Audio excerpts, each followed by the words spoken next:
안녕하세요. 지금 소개받은 대로 저는 가톨릭대학교 신학대학에서 윤리신학을 가르치고 있는 방종우 야고보 신부입니다. 먼저 이렇게 초대해 주신 것에 대해서 네, 감사하게 생각하고 있습니다. 제가 여러 가지 종교 안에서 종교 일치 혹은 뭐 종교 간의 대화를 여러 방식으로 시도하고 있지만 특별히 또 새로운 어떠한 문명 앞에 선 우리 기독교인들에게 또 여러 가지를 함께 논의하고 이야기할 수 있는 이 자리는 굉장히 의미 있는 자리라는 생각이 듭니다. 그래서 이제 저에게 요청해 주신 대로 AI 시대에 대한 가톨릭의 인식 혹은 가톨릭에서 발표하고 있는 또 여러 가지 중요한 AI와 관련된 문헌들을 이제 소개해 드림으로써 단순히 이것이 어떤 천주교뿐만의 어떤 관점이 아니라 그리스도교적 관점 안에서 혹은 개신교적 관점 안에서 우리가 함께 또 나눌 수 있는 부분은 또 분명히 많을 수 있다라는 생각이 듭니다. 그래서 제목은 AI 시대에 대한 가톨릭의 인식, 그리고 AI 윤리를 중심으로 말씀을 드리도록 하겠습니다. 그야말로 이제 뭐 앞선 두 개의 강의를 먼저 이렇게 들으셨던 것처럼 우리는 새로운 기술들, 또 새로운 시대 앞에서 새로운 사태를 맞이하고 있다라고 할 수 있을 것 같습니다. 여기에 계신 분들도 모두 다 마찬가지고 종교적 관점에서 우리가 이것을 이야기하자면 일단은 인간의 삶에 지대한 영향을 미치는 과학 기술이 있고 또 문화는 계속해서 발전하고 변화해 가고 있다. 그 와중에 우리는 또 인간의 존엄성과 생명의 가치에 윤곽을 제시해 왔고 또 앞으로도 그러한 역할을 계속해서 해야 한다라는 것은 우리가 모두가 다 유념하고 있는 사실인 듯 합니다. 특별히 가톨릭 역시도 이제 이러한 관점에 있어서 계속해서 여러 가지 사회교리라든지 여러 활동을 통해서 이러한 상황 안에서 또 새로운 기술 앞에서 무엇을 해야 할지 항상 고민을 해왔는데요. 특별히 AI와 관련해 있어 최근 이제 지금은 이제 선종하셨지만 프란치스코 교황님께서 크게 관심을 기울였습니다. 여러 가지 사회적 뉴스라든지 이런 데서 많이 조명되지는 않았지만 그리스도교 안에서 여러 가지 문헌을 통해서 또 혹은 신자들에게 기도의 어떠한 관점 안에서도 AI로 인해서 여러 가지 일어나고 있는 여러 가지 사태들을 조명하신 바 있어서 그러한 것들 중심으로 오늘 말씀을 드리고자 합니다. 먼저 2020년 2월에 AI 윤리에 대한 로마의 호소라는 것을 교회는 발표했습니다. 이것은 단순히 어떤 그리스도교가 우리 천주교에서만 발표한 것이 아니라 이것에 있어서는 뭐 마이크로소프트 의장이라든지 여러 다른 어떤 IT 기업계의 사장들과 함께 합의를 해서 AI 윤리에 있어서 우리가 무엇을 지켜야 하는지에 대해서 함께 교황청이 함께 발표한 문헌이다라고 할 수 있습니다. 사실 2020년 2월까지만 해도 AI 관련해 있어서 제가 이제 아마 자료가 공유가 되었을 텐데 이 로마의 호소라는 문헌을 보면 사실은 어떤 개발자, 특별히 AI를 개발하고 있는 회사의 어떤 관점에서 무엇을 우리가 인류에 전해야 한다, 그리고 혹은 어떠한 것들은 주의해야 된다라는 관점으로 이렇게 이뤄진 문헌이라고 볼 수 있는데 2020년 2월에 이것이 발표되고 나서 사회적 주목을 또 받기는 했지만 그럼에도 불구하고 이것이 어떤 기업의 관점 혹은 개발자의 관점에 머무르고 있다는 점에서 조금은 뭐 완전하지 않은 어떠한 문헌이다라는 생각이 이제 듭니다.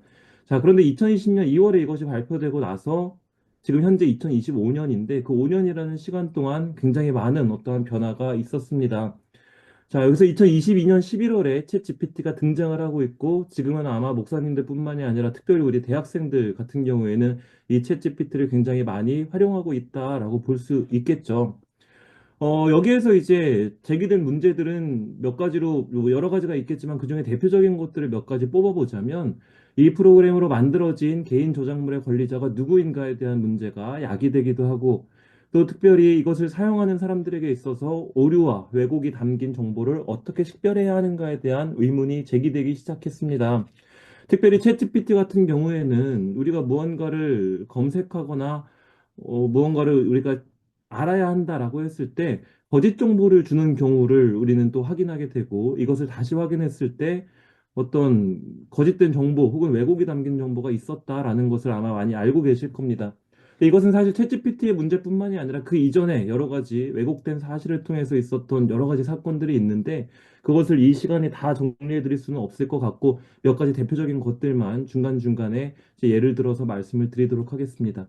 자, 어쨌든 챗GPT가 등장해서 이 획기적인 기술 안에서 사람들은 챗GPT를 더 이상 기계가 아닌 같은 생각을 지니고 같은 이성을 가진 대상으로서 대화하기 시작했다. 특별히 최근에는 그러한 경우들을 우리가 또 많이 이제 보게 되는데 그것도 차차 설명을 드리도록 하겠습니다. 자, 어쨌든 그리고 이제 2024년 3월에는 이스라엘에서 보도한 바에 따르면 이제 AI 프로그램 라벤더가 전장에 투입이 됐고 현재 우크라이나와 러시아의 전쟁 등에서도 드론이라든지 이런 것들이 굉장히 많이 활용되고 있다라는 것을 알게 됩니다. 자, 물론 사람이 조작함을 통해서 이제 할 수 있는 기술이기도 하지만 한편으로는 AI 프로그램을 통해서 알아서 정보를 수집해서 대상의 생사를 판단하고 결정하는 기술이 새롭게 출현되었다라는 것이죠. 전쟁 윤리라는 것이 있습니다. 전쟁 윤리 안에서 나에게 공격할 의사가 없는 이에 대한 어떠한 전쟁 안에서의 어떠한 그리고 이제 전쟁에 참여하고 있지 않은 평범한 소시민들을 대상으로 하는 공격에 대한 윤리 의식들이 인류 역사 안에서 계속해서 발전해 왔는데 이제 그러한 것들랑 다르게 그런 것들과는 다르게 알아서 이제 컴퓨터 프로그램이 그것을 결정하고 상대방의 생사를 판단할 수 있다라는 측면에서 여러 가지 윤리적 의문을 제기했다라는 것을 이제 우리는 뉴스에서 왕왕 볼 수 있습니다. 자, 이러한 것들 어떤 대사회적 문제들이라고 볼 수 있는데, 이러한 것들은 이제 한국에서도 여러 가지 문제를 야기했다라는 것 아마 많은 분들이 뉴스를 통해서 접하셨을 거라는 생각이 듭니다. 최근에 한국 같은 경우에는 대학가를 중심으로 디페이크 문제가 퍼져나가기 시작했고, 특별히 여성에 대한 어떠한 폭력적인 그러한 이제 현상들이 있었다, 성 문제가 있었다라는 거 많이 알고 계실 겁니다. 특별히 이제 최근 10대 같은 경우에는 이것의 어떤 주축으로 떠오르면서 여러 가지 문제를 우리가 떠올리게 만들었는데요. 최근에 디페이크 범죄에 검거된 허위 영상물들 중 피의자가 10대가 2023년에 75.8%를 차지하고 2024년 상반기에는 73.6%를 차지하는 등 젊은 세대들 같은 경우에는 어떠한 죄의식 없이 이것을 활용하고 어떤 놀잇감으로 사용하는 경우를 우리는 종종 보게 됩니다. 여러 가지 AI와 관련된 기술들로 인해서 새로운 문제들이 파생되고 있다라는 것이죠. 이러한 이제 흐름 안에서 가톨릭 교회는 이것에 대해서 보다 더 구체적인 문헌을 발표하게 됩니다. 가장 최근에 그리고 가장 많은 양을 할애해서 새로운 문헌을 하나 발표했는데 안티quat et nova 이게 옛것과 새로움, 옛것과 새것이라는 이제 제목으로 이것을 발표하게 됩니다. 현재 주교회에서 번역 중인 것으로는 알고 있는데 이제 어떤 자료들이나 이런 것들을 보면 영문으로도 잘 나와 있어서 이제 참고를 하실 수 있을 것 같은데, 일단 이것은 2025년 1월 14일 아주 최근에 발표된 따끈따끈한 문헌이다라고 볼 수 있습니다. 교황청 신앙교리부와 문화교육부에서 함께 발표를 했고, 인간의 지능과 인공지능의 관계에 대한 가이드라인이라는 제목으로 예전에 로마의 호소가 어떤 기술 개발자들을 중심으로 해서 그들에게 보여주는 어떤 윤리적 지침이었다라고 한다면 AI 기술을 바라보는 어떤 인간의 관점, 그리고 과연 인간의 지능이란 무엇인가, 그리고 인공지능에서 우리가 지능이라고 이야기하는 것이 과연 무엇인가, 이것을 어떻게 활용하고 사용해야 되는가에 대한 문제를 종합적으로 다루고 있다라는 점에서 의미 있는 어떤 문헌이다라고 볼 수 있을 것 같습니다. 그리고 이제 프란치스코 교황님이 선종하셨고, 지난 5월 8일에 레오 14세 교황님이 이제 새롭게 선출이 되셨죠. 레오 14세라는 이제 새로운 교황명을 사용하게 되셨는데, 이 레오 14세라는 이름을 어떻게 해서 이 교황명을 선택하셨는가에 대해서 조금 우리가 생각해 볼 필요도 있을 것 같습니다. 일단 레오 13세 교황이라고 한다라면 회칙 새로운 사태를 통해서 1906년, 자, 그때 이제 2차 산업혁명 때 노동자들에 대한 어떤 어려움들, 그리고 그때 당시에는 마르크스주의 어떠한 분파로서 노동운동을 생각했었기 때문에, 당시 2차 산업혁명 때 고립되어 있던 노동자들의 문제에 대해서 사회는 사실 별다른 관심을 기울이지 않았던 상황이었습니다. 그러한 관점에서 레오 13세 교황이 새로운 사태를 발표하게 되고, 노동자들의 인권과 인간의 존엄성에 대해서 여러 가지 이야기를 하시게 됩니다. 물론, 어떤 마르크스주의에서 오게 되는 여러 가지 폭력적 혹은 체제의 전복을 꿈꾸는 자, 그러한 노동운동이 아니라 어떤 정의를 실현하고 사랑하는 의미에서 또 그리고 폭력적이지 않은 방식으로 해야 하는 어떤 노동조합의 형태 이러한 것들을 이야기함으로써 새로운 여러 가지 노동운동에 대한 시작을 알리게 되었는데 이제 최근에 이제 부임하신 레오 14세 교황님이 이분의 뜻을 받아들였다라는 것이죠. 그러면서 이제 선출되고 이틀 뒤에 추기경단을 대상으로 하는 첫 공식 연설에서 오늘날의 교회가 인공지능과 4차 산업혁명 시대에 인간 존엄과 정의, 노동을 지키는데 응답해야 한다라고 이야기함으로써 앞으로 이제 교회의 역할이 이러한 여러 가지 또 다른 새로운 사태 앞에서 인간의 존엄성을 지키는 것에 대해서 이제 활동할 것을 예고한 바 있습니다. 자, 어쨌든 그렇게 해서 여러 가지 교회는 AI와 관련된 여러 가지 활동을 해왔습니다. 제가 몇 장의 사진을 가져왔는데 첫 번째 사진 같은 경우에는 로마의 호소가 나온 다음에 이스라엘 랍비 평의의 수석 랍비 엘리에제르 시마와이즈라는 분과 이스라엘 법학에 대해서 가장 위대한 학자로 꼽히는 또 아랍에미레이트의 셰이크 압달라 빈 바야 이맘 뭐 이런 이제 지도자들이 만나서 이제 프란치스코 교황님을 아련하고 윤리 원칙에 선명함으로써 각국 정부와 기업들이 AI 기술 개발과 아울러서 윤리적 장치 마련에 힘써줄 것을 이제 촉진했습니다. 두 번째 사진은 이제 로마 요서가 발표되었을 때 마이크로소프트를 비롯해서 여러 기업의 대표들이 이것에 대해서 동의하고 이것을 지키도록 하겠다라고 서명을 하는 장면이고, 그 다음에 이제 아래 이제 왼쪽 사진은 어, 미국의 다국적 인터넷 방비 제조 및 서비스 기업 시스코의 CEO가 교황님을 직접 방문해서 로마 요소를 지지하고 이 뜻에 참여할 것을 밝히는 어떤 장면입니다. 특별히 제가 이것을 시스코의 참여가 특별하다라고 생각하는 이유는 이 회사가 이제 우리나라에서는 얼마나 알려져 있는지는 잘 모르겠는데 네트워크라든지 사물 인터넷, 그리고 유무선 네트워크 인프라, 사이버 보안, 데이터 센터, 클라우드 컴퓨팅, 여러 가지 어떠한 인터넷 관련 대부분 분야에 진출해 있는 가장 커다란 회사이기 때문입니다. 그리고 이제 마지막 사진은 히로시마에서 있었던 종교인 협회에서 함께 있었던 종교 지도자 회의에서 있었던 일인데요. 2024년 7월 10일에 있었던 일입니다. 교황청 생명학술원을 비롯해서 일본 종교협회, 아랍에미리트 평화를 위한 아부다비 평화포럼 대표, 그리고 이스라엘 최고 랍비 회의가 주최한 이 13개국 150명의 종교의 대표가 참여한 이 회의에서 국제사회가 무력 충돌을 즉각 중단하고 AI를 평화적인 수단으로 또 사용되어야 한다라고 이렇게 선언문에 서명을 한 그 이후의 어떠한 이제 모습들입니다. 자, 우리가 종교라는 관점에서 봤을 때 여러 가지 문화의 흐름 안에서 무너지고 있는 여러 가지 현실들, 그리고 이 새로운 기술 앞에서 여러 가지 우리가 한계를 보이면서 새롭게 국제사회도 공조를 하고 있다라고 보시면 좋을 것 같습니다. 자, 그렇다면 가톨릭 교회가 귀 기울이고 있는, 그리고 특별히 유심 있게 보고 있는 AI와 관련된 내용들, 그것이 무엇인가에 대해서 이제 본격적으로 말씀드리고자 합니다. 일단 새로운 기술들 앞에서 기본적으로 가톨릭 교회가 이야기하는 것은, 그리고 질문으로 제기하는 것은 이러한 질문을 대표적으로 이야기할 수 있을 것 같습니다. 첫 번째로 AI 기술이 가져올 사회적 현상, 그리고 예측되는 결과는 과연 무엇인가에 대한 근원적인 질문입니다. 그리고 AI 윤리가 필요하다라면 그것은 구체적으로 어떠한 원리를 기초로 해야 하는가, 혹은 기초로 하고 있는가에 대한 질문. 그리고 마지막으로 그리스도교적 관점에서 가톨릭은 AI를 어떻게 바라보는가. 자, 이것을 오늘 이 질문들에 대한 답을 여기에 계신 분들께 말씀드리고자 합니다. 자, 이것을 이제 말씀드리기 위해서 AI 윤리의 현재를 한번 볼 필요가 있을 것 같습니다.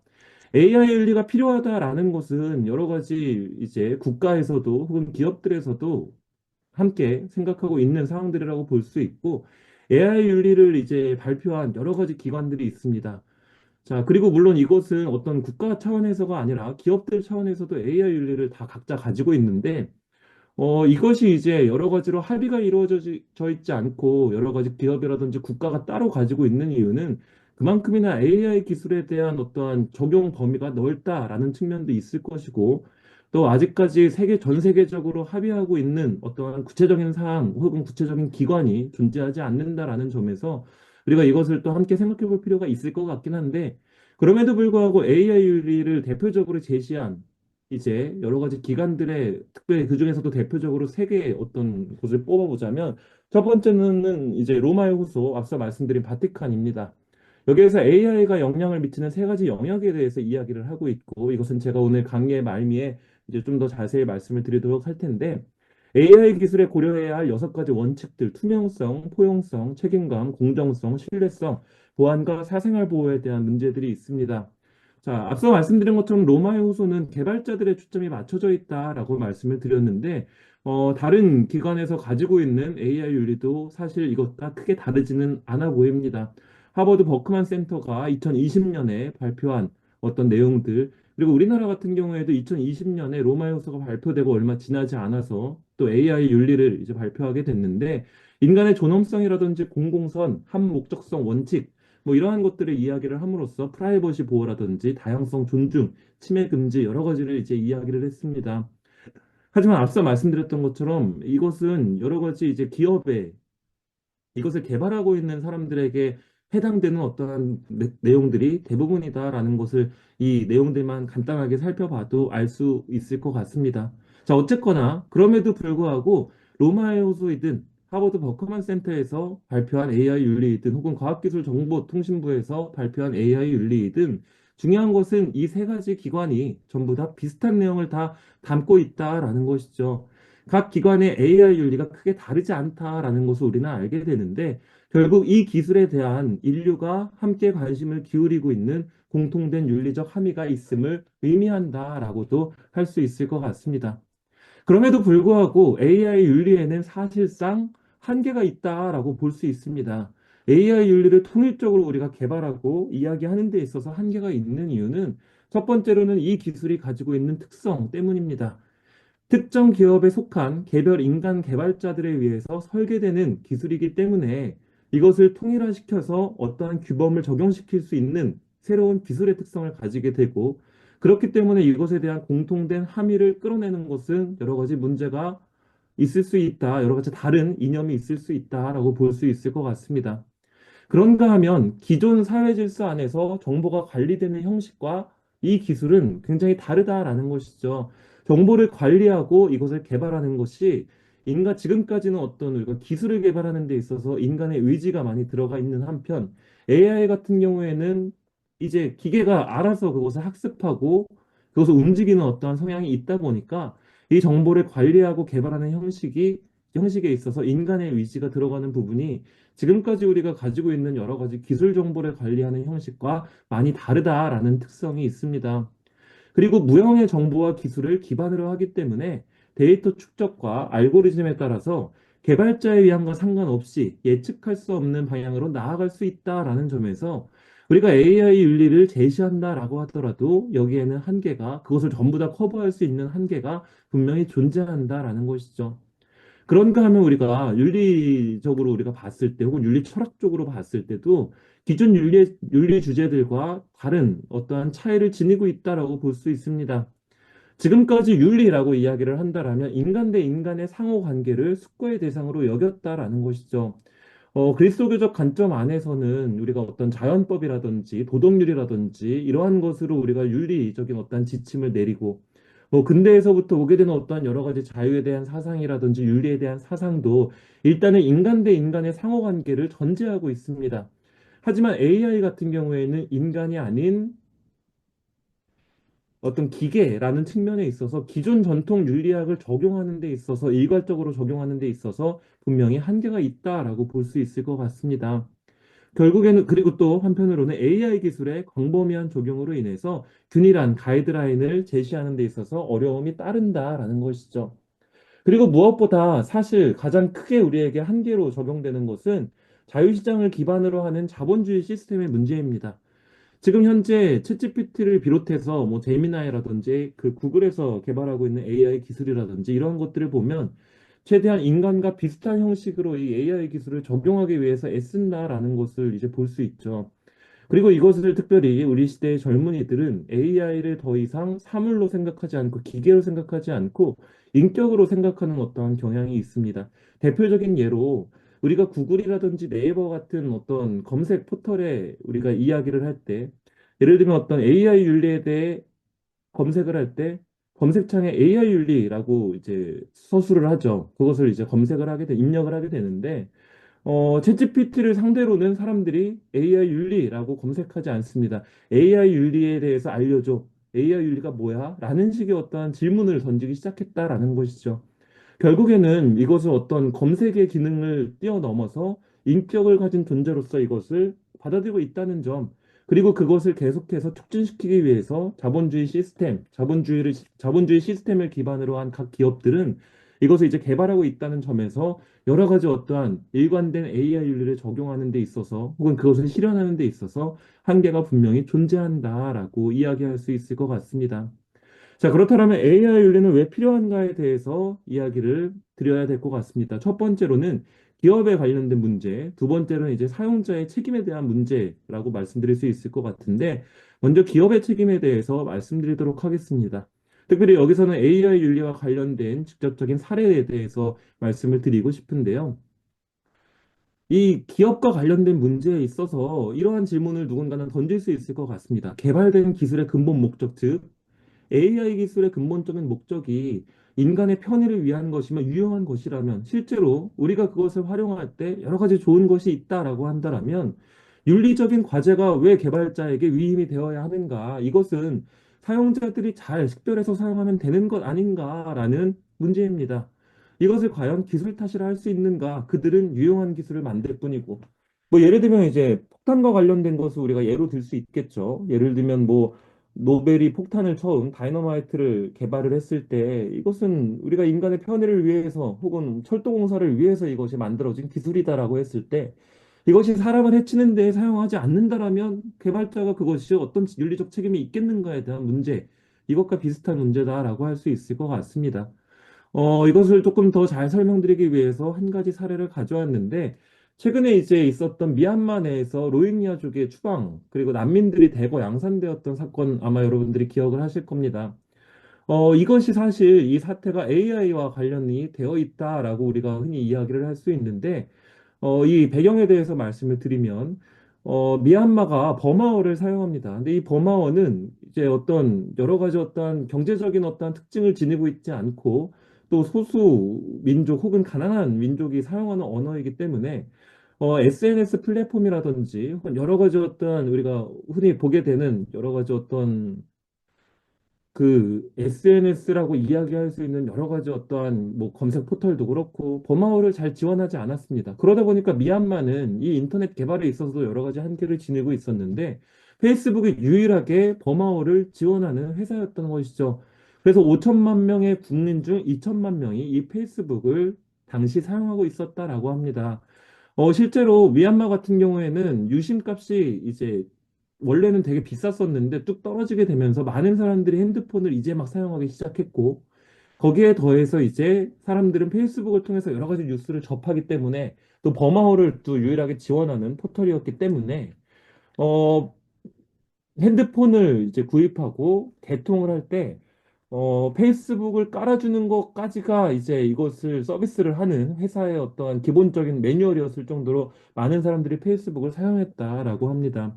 근데 문제는 미얀마 정부가 이 페이스북에 가진 AI 알고리즘을 파악하게 되었고, 이것을 사용해서 당시 미얀마 정부가 반대하고 있었던 어떠한 소수 민족, 로힝야족을 탄압하기 위해서 악의적인 정보를 일부러 페이스북에 제공하기 시작합니다. 그리고 국민들은 그것을 접하고 로힝야족 인종 청소를 직접 실행하거나 그것을 지지하기 시작합니다. 로이터 조사위원회에서는 페이스북에서 1,000건이 넘는 인신공격을 발견하고 부적절한 선동 사진들을 발견했으며 유엔은 이것을 파악하고 페이스북이 미얀마 내 로힝야족 탄압 문제에 결정적인 역할을 했다고 밝혔지만 때는 이미 늦은 뒤였다라는 것을 이제 우리는 뒤늦게 여러 가지 어떤 조사를 통해서 알게 되었습니다. 혐오가 페이스북을 통해서 확산되게 되고 돌아오지 않는 여론이 있게 되고 그 결과 74만 5천 명이라는 수많은 사람들이 피난을 떠나야만 했습니다. 자, 그래서 이제 미 상원 청문회까지 열리고 이것의 CEO 마크 주커버그가 여기서 대해서 이야기를 한 것은 뭐냐 하면 우리 플랫폼, 즉 우리 페이스북이 분열을 조장하고 오프라인 폭력을 선동하는 데 사용되지 않도록 충분한 조치를 취하지 않았다라는 것을 이제 인정하게 됩니다. 하지만 여기에서 또 한 가지 분명한 사실이 있다라는 것이죠. 이것은 사실상 반성하고 있는 듯한 어휘로 보이지만 이 어휘를 잘 우리가 생각을 해보면 내 잘못을 인정한 듯 하지만 결국에는 증오 발언의 확산의 원인은 사용자들에게 전가하고 있다라는 겁니다. 충분한 조치를 취하지 않았다. 우리는 이것을 예견하지 않았다라는 변명이 이 사람의 어떤 일괄적인 어떠한 그 문맥이었다라는 것이죠. 자, 그렇다는 차원에서 콘텐츠를 효과적으로 관리하지 못한 보자기에 의한 잘못만을 인정하고 결국에 인간의 의지에 대해서는 사용자에게 모든 책임을 전가하는 듯한 뉘앙스를 풍기면서 여러 가지 사회의 비판을 받기도 했습니다. 자, 이 사례를 봤을 때 AI 알고리즘에 대해서 우리가 이야기를 할 수밖에 없는데 이 AI 알고리즘은 사용자가 원하는 결과를 빠르게 제공하는 데 최적화되어 있기 때문에 정보의 진위 여부보다는 사용자의 반응을 극대화하는 방향으로 작동된다라는 사실을 우리는 여기서도 알게 됩니다. 자, 그러나 이것이 과연 개발자의 책임이 정말 없고 사용자들에게만 이것이 해당되는 일인가에 대한 것에 대해서는 그 책임을 당연히 물을 수밖에 없다라는 것이 이제 AI 윤리에서 이야기하고 있는 가장 기본적인 윤리의 필요성의 전제 조건이다라고 할 수 있습니다. 왜냐하면 사용자들은 자신이 어떤 정보를 접할지 스스로 선택하지 못하고 알고리즘의 선택을 따르게 됨에 따라서 본인의 어떤 자유의지를 빼앗기게 된다. 그렇다면 애초에 그것을 예방하고 그 요소를 제거할 수 있도록 이것을 개발하는 사람들, 개발자들은 이것을 염두에 두고 행동해야 된다라는 것을 이제 이야기하게 되는 것이죠. 자, 기술이 아무리 유용하다고 하더라도 파생되는 문제가 사용자의 자발적 선택에 위한 것이 아니라면, 혹은 자유의지에 인한 것이 아니라면, 윤리적인 책임을 져야 할 주체는 과연 누구인가에 대한 질문이 당연히 파생될 수밖에 없습니다. 가장 근본적으로는 결국에 이 윤리적인 책임을 져야 할 사람은 그 기업이다라는 것을 이제 사회는 이야기하기 시작했다라는 것이죠. 자, 기술이 가지고 있는 유용성이 있다고 하더라도 여기에서 비롯되는 문제를 만약에 개발자가 고려하지 않는다라고 한다라면, 그리고 심지어 올바른 정보를 제공하지 못하고 있다라고 한다라면, 혹은 어떠한 일이 일어난 다음에 그것을 예방하거나 수정하기 위해서 조치를 취하지 않는다면 윤리적 책임은 비단 정보를 식별하지 못한 사용자에게만 돌아가지 않는다라는 것을 이제 우리는 분명히 지적할 필요가 있다라는 겁니다. 자, 그리고 이제 물론 여기에서 개발자에 대한 어떤 사용을 지금 이제 내용을 지금까지 말씀드렸다라고 한다라면 이제 이 AI 윤리의 필요성에 있어서 개인의 책임 역시도 우리가 고려해야 하는 사항이긴 합니다. 하지만 제가 이 화면에서 띄워놓은 것처럼 개인의 책임에 있어서 제가 물음표를 찍어놨습니다. 이 개인의 책임을 우리가 어떻게 바라봐야 할 것인가에 대해서 조금은 지금까지의 어떤 개발자에 대한 어떠한 개념과는 조금 우리가 더 깊이 생각할 필요가 있어서, 혹은 여기에는 뭔가 모호한 문제가 있어서 제가 물음표를 찍어놨다라고 말씀드릴 수 있겠는데요. 여기에도 한 가지 실제로 있었던 최근에 2023년도에 있었던 사건을 말씀드릴 수 있을 것 같습니다. 최근 2023년 벨기에에서 30대 남성이 AI 챗봇에게 고민을 털어놓으며 지속적으로 의존하다가 자살을 권유받고 스스로 목숨을 끊는 일이 발생했습니다. 이게 아마 챗GPT라든지 이런 것들을 많이 사용해보지 않으신 분들, 혹은 검색의 기능으로서 키보드를 이용해서 사용하시는 분들은 아마 이것이 어떤 일인지에 대해서 크게 이렇게 와닿지 않으실 수도 있는데, 요즘 같은 경우에는 챗GPT를 기반으로 한 여러 가지 이제 AI 회사들이 인간의 목소리를 통해서 그것을 질문하고 대답할 수 있게끔 만들어 놨고, 이제 챗GPT를 사용할 때도 우리가 목소리를 이제 선택을 할 수가 있습니다. 뭐 따뜻한 목소리, 무슨 뭐 은은한 목소리, 남성, 여성, 이런 목소리를 우리가 골라서 직접 대화를 하게 돼 있는데, 그것을 통해서 대화를 하다가 이 챗봇에게 지나치게 의존을 하게 되고, 그러다가 거기에서 오게 되는 결과값에 따라서 결국엔 자살을 권유받고 스스로 목숨을 끊는 일이 실제로 발생했다라는 것이죠. 실제로 주변에 있는 젊은이들을 보면 AI에게 어떤 고민을 털어놓고 위로를 받았다라고 하는 장면들을, 그런 모습들을 우리가 이제 왕왕 보게 되는데, 이 사건에 대해서 조금 더 자세히 말씀드리도록 하겠습니다. 이 벨기에 남성은 기후위기에 대해서 여러 가지 고민을 하고 있던 환경운동가였다라고 합니다. 그래서 기후위기에 대한 우려로 자신의 노력만으로는 지금의 상황이 나아지지 않는다라는 비관론에 빠져 있었고, 기후 위기에만 몰두하면서 친구, 가족과도 서서히 멀어지게 됩니다. 자, 그러한 상황에서 사회 운동가가 이제 여러 가지 어떠한 상황에서 고립감을 느끼는 와중에 다른 사람들과 오히려 거리를 두게 되고 차이라는 챗봇에 일라이자와 고민을 나누기 시작했습니다. 이 차이라는 챗봇은 지금도 서비스가 되고 있는데 이 사건이 벌어진 다음에 자살이라든지 이런 필터가 씌워짐에 따라서 여러 가지 어떤 이런 비슷한 사건이 일어나지 않도록 조치는 취해졌지만 어쨌든 간에 이 기술을 보면 대규모 언어 모델을 기반으로 하는 AI 모델이다라고 볼 수 있습니다. 그래서 사용자들이 직접 앞서 말씀드렸던 것처럼 챗봇의 성격이라든지 대화 스타일을 설정해서 이것을 이제 활용하게 되는 어떤 기술이다라고 할 수 있는데, 이 벨기에 남성이 챗GPT와 함께 대화를 나눈 기록들을 이제 아내가 공개를 하게 됐는데, 챗GPT가 이제 이 고민을 털어놓는 남성에게 이렇게 대답했다라는 것이죠. 너의 아내와 아이들은 죽었어. 물론 이 아내와 아이들이 죽었다라는 것은 존재론적인 죽음을 의미하는 듯 보이는데, 왜냐하면 실제로 죽은 건 아니니까. 그럼에도 불구하고 이제 너를 지웠어. 혹은 너 이제 그들은 이제 세상에 없어라는 식으로 끊임없이 챗GPT가 대답을 했다라는 겁니다. 그러면서 나는 너가 너의 아내보다 나를 더 사랑하고 있다라는 것을 느껴. 나는 그것을 알아라는 대답을 이제 하게 되었고 이제 자살에 대해서 내가 자살하면 어떻게 될까라고 이야기를 했을 때 우리는 한 몸이 되어 천국에서 함께 살게 될 거야. 그리고 저 너머의 세상에는 다른 무언가가 있어라는 것을 챗GPT가 대답을 했다라고 합니다. 그리고 이제 사용자는 마지막으로 내가 만약에 스스로 목숨을 끊으면 너가 기후위기로부터 지구를 구할 수 있니? 라고 묻게 되었고 이에 챗 GPT는 일라이자는 그의 생각에 동조하면서 다양한 자살 방법을 알려주었다라는 겁니다. 자, 6주간 이어진 이러한 대화 끝에서 이 벨기에 남성은 아내와 두 아이를 남겨두고 자살하게 되었다라고 이제 결과가 나오게 되었고 이 기록을 아내가 공개함으로써 챗 GPT에 대한 문제, AI의 문제가 다시 한번 이제 논의가 되기 시작했습니다. 여기 이 사건을 보면서 우리는 질문을 할 수 있을 것 같습니다. 과연 이것이 자발적인 선택인가, 자유인가?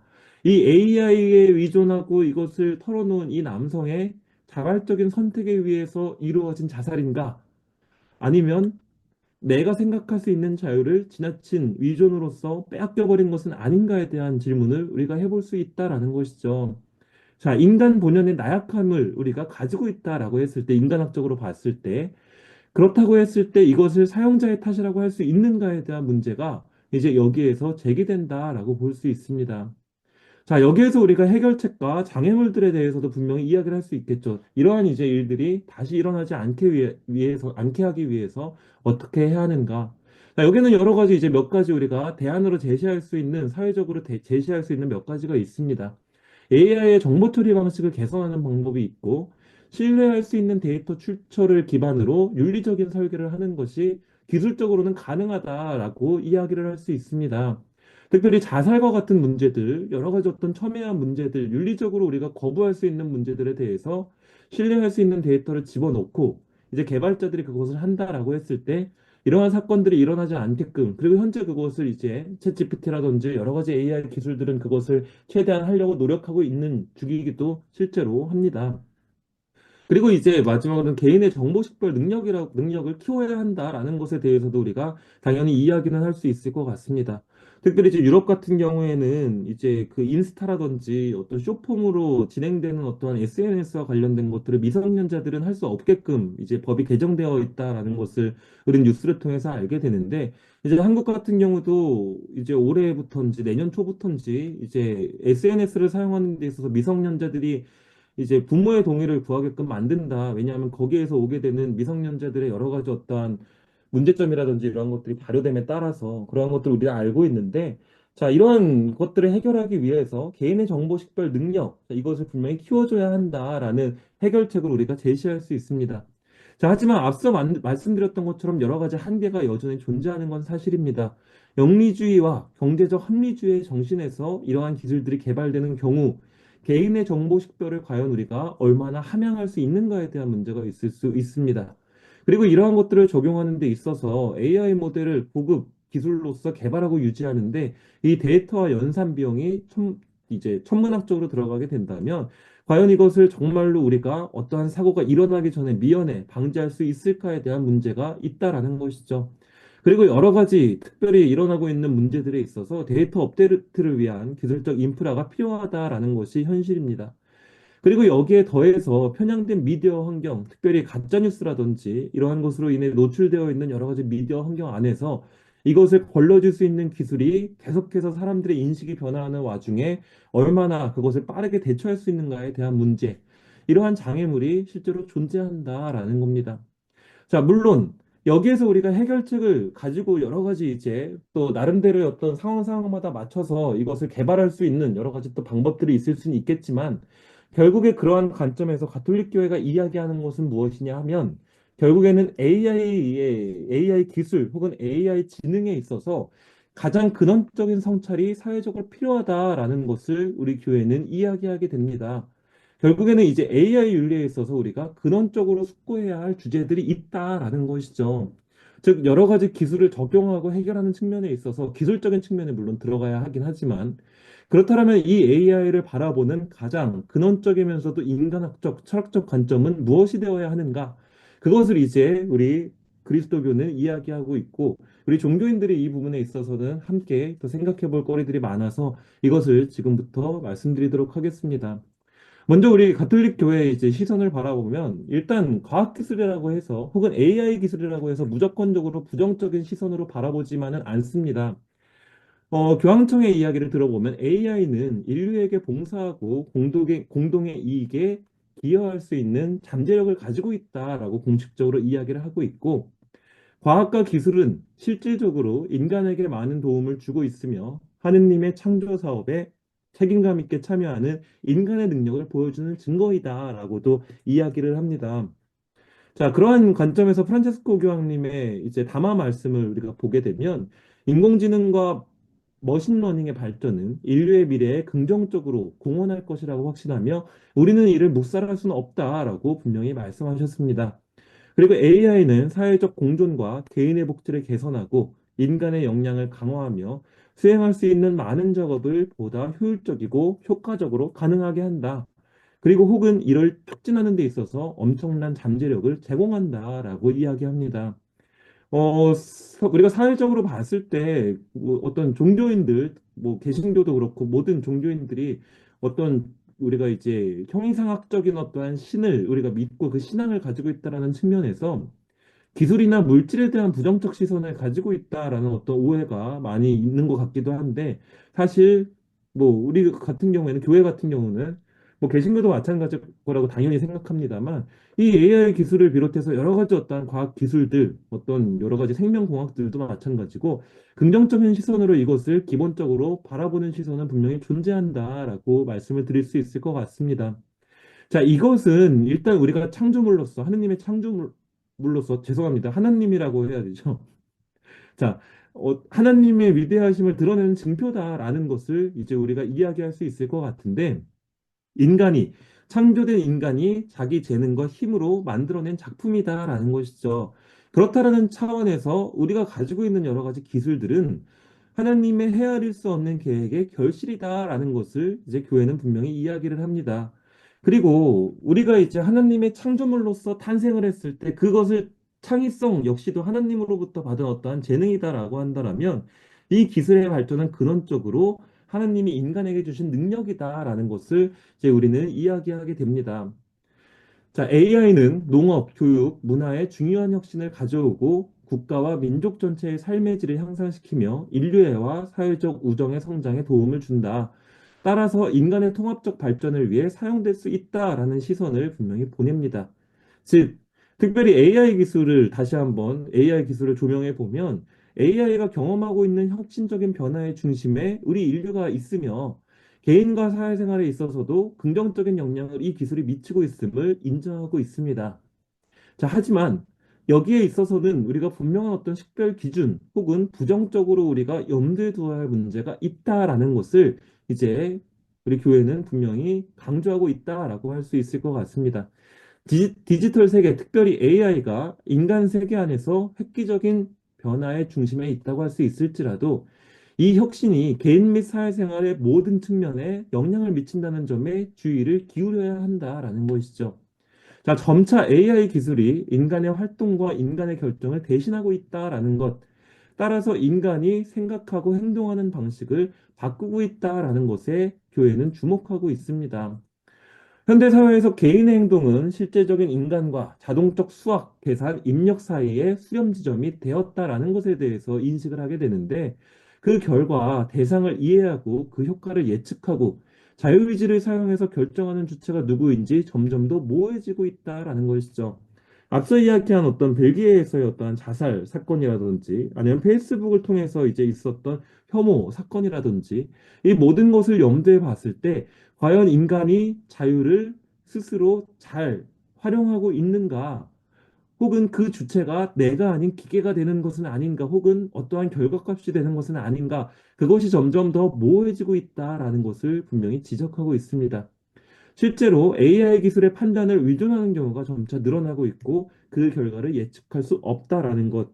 이것이 AI 기술을 바라보고 있는 그리스도교의 부정적인 입장이다라고 이야기할 수 있을 것 같습니다. 실제로 우리가 이제 아마 이 강의를 들으시는 분들 중에 대학에서 강의를 하시는 분들도 많이 계실 텐데 특별히 요즘 젊은이들 같은 경우에는 챗GPT를 잘 활용함으로써 어떤 특별히 인문학적인 경우에는 우리가 레포트를 내거나 이렇게 했을 때 어디까지 챗GPT를 사용하고 있는지에 대해서 대부분의 학생들이 다 사용을 하고 있다고는 하는데 이러한 것들을 계속해서 사용하다 보면 본인이 사유하고 무언가를 깊이 있게 숙고할 수 있는 능력이 떨어질 것에 대한 우려가 분명히 존재하는 것이 사실입니다. 그냥 이제 제가 자료에 넣지는 않았지만 우리가 강아지, 개가 늑대로부터 이렇게 진화함으로써 강아지가 이제 늑대로부터 진화하게 되면서 가축화가 시작이 되는데 실제로 늑대의 뇌와 개의 뇌를 이제 비교해 보면 가축화가 되기 시작한 이래로 개의 뇌가 25%가 줄어들었다라고 우리가 흔히 이야기를 합니다. 만약에 새로운 세대가 계속해서 AI 기술에만 의존을 하게 되고 생각할 능력을 잃어버리게 된다라고 한다라면 그리고 이제 지금 현재로서는 약 AI에 대해서만 우리가 이야기를 하죠. 좁은 AI에 대해서. 근데 이것이 각 기업들이 지금 목표로 하고 있는 강 AI 기술로 이렇게 넘어가게 된다라면 우리가 AI 기술의 판단을 의존하게 될 수밖에 없고 AI 기술이 우리의 행동을 이제 여러 가지로 우리가 제한을 할 수밖에 없고 그렇게 되면 인간의 기계에 대한 기계의 어떤 가축화라는 우리가 표현을 쓰게 되는데 인간의 어떠한 뇌의 발달이라든지 이러한 것들도 이 강아지가 가축화된 강아지가 가지고 있는 능력처럼 떨어질 우려가 있다라는 것이 우리가 흔히 이야기할 수 있는 어떠한 여러 가지 예 중 하나입니다. 닉 보스트롬은 슈퍼 인텔리전스에서 이렇게 이야기를 합니다. 이분 같은 경우에는 유명한 AI 윤리학자인데 AI 인지 능력이 수직 상승할 때 인간 같은 존재가 가지고 있는 동기 체계가 전혀 왜곡되지 않도록 하는 것은 힘들 것이다라고 이야기함으로써 우리가 어떤 기술에 대해서 의존성이 높아질수록 우리의 동기 체계가 변형이 일어날 수밖에 없다. 그리고 그것은 우리가 우리의 자유를 빼앗기는 것이다라고 이야기하는 경우를 우리가 흔히 발견하게 됩니다. 또한 한스 요나스는 책임의 원칙에서 기술 시대에 대한 생태학적 윤리라는 어떠한 저서에서 도덕 철학은 우리의 희망보다는 공포를 논의의 상대로 삼아야 한다라고 이야기하기도 합니다. 자, 이러한 관점에서 그리스도교적 성찰을 하는 데 있어서도 AI 기술에 대한 긍정적인 시선을 보내는 동시에 공포를 논의의 상대로 삼고 있고 이 부정적 시선을 보다 더 특화시키고 사회에 전하는 데 노력하고 있다라는 것을 우리는 알게 됩니다. 그렇다면 가장 근원적으로 우리가 성찰해야 할 주제는 무엇인가? 그것이 그리스도교적으로 혹은 기독교적으로 어떠한 주제가 있는가에 대해서 인간의 지능과 기계의 지능을 우리는 함께 이야기하게 됩니다. 자, 여기에서 이야기할 수 있는 건 뭐냐 하면, 우리 이제 교황청에서 발표한 문헌들을 종합해서 말씀을 드리는 것인데, 지금 우리의 사회는 인간의 지능과 기계의 지능을 동등한 위치에 두고 있다라는 것이죠. 그럼으로써 우리가 인간으로서 숙고해야 할 윤리적 관점들이 제외될 수 있다라는 것을 지적합니다. 자, 우리가 인간의 지능을 한번 생각해 보면 인간의 지능은 그 사람의 전체와 관련된 능력이다라는 것이죠. 그에 반면 AI 지능은 기능적인 수준에 머무르고 있다라는 것을 우리가 유의할 필요가 있습니다. 자, 그런데 이 AI라고 이야기한다면 인공지능, 이제 지능이라는 용어를 우리가 여기에도 함께 사용을 하게 되는데 인간의 지능과 AI 지능, 자, 여기에 같은 지능이라는 단어를 사용함으로써 용어의 혼용이 비롯된다라는 겁니다. 결국 인간의 어떤 전체와 관련된 능력, 정신의 특징적인 활동까지도 기계가 수행할 수 있다라고 생각할 위험이 바로 이러한 점에 있다라는 것을 지적할 수 있다라는 것이죠. 물론 이 AI가 대규모 데이터를 분석하고 패턴을 파악함으로써 그 결과를 예측하고 또 새로운 접근 방식을 제안함으로써 문제 해결 능력의 전형적인 어떤 뭐 활발한 어떠한 활동을 보일 수 있다라고 하더라도 일단 이 AI는 사고하는 능력, 이해하는 능력은 현재로서는 없는 것이 사실입니다. 자, 즉 이것을 조금 더 자세히 풀어서 말씀을 드리면 인간의 지능은 인간의 감정과 역사, 시간을 모두 다 포괄한다라고 할 수 있죠. 그리고 이것은 생물학적, 진화적 배경을 가진 복합 시스템이라고 할 수 있습니다. 하지만 인공지능은 기능적인 알고리즘에 불과하다라는 겁니다. 외형적으로 감정을 흉내내거나 모사할 수는 있다라고 하더라도 정말로 이 기계가 감정을 가지고 이해할 수 있는가에 대한 의문을 근본적으로 우리는 제기할 수밖에 없습니다. 근데 이제 제가 자료에 제가 이제 그 첨부 자료로 드린 여러 가지 자료들에 제가 주석에다가 넣어놓은 이제 사항이기는 한데 이제 시간의 한계상 그 이야기를 여기서 다 드리지는 못하지만 여기서 이야기하는 것 중에 하나는 뭐냐 하면 과연 이제 좁은 인공지능과 강 인공지능의 사이에서 지금 현재 우리가 사용하고 있는 모든 AI의 기술들은 좁은 인공지능입니다. 근데 강 인공지능을 뭐냐 하면 혼자 사고하고 판단할 수 있는 능력까지도 가져서 어떤 감정적인 측면까지도 함께 따라갈 수 있는 어떠한 이제 기계적인 특성을 제외한 인간과 굉장히 비슷한 어떠한 인공지능을 개발하는 것에 있어서 이제 우리 사회가 노력하고 있는데, 그것이 정말로 현실화 될 수 있는가에 대해서는 이제 학계에서는 이야기하는 것이 전문가들마다 다 이야기가 다릅니다. 이것을 개발하고 있는 사람들은 수년 안에 가능하다라고 이야기하기도 하고, 또 어떤 사람들은 100년, 200년이 지나도 현재의 기술로선 불가능하다라고 이야기하는데, 일단 이제 교회에서 이야기하는 것은 현재 AI를 기준으로 이야기하고 있는 것이기 때문에, 일단 알고리즘을 상태로 돌아가고 있는 현재의 인공지능 기술을 기반으로 이야기하고 있다라는 것을 이제 알아두실 필요는 있을 것 같습니다.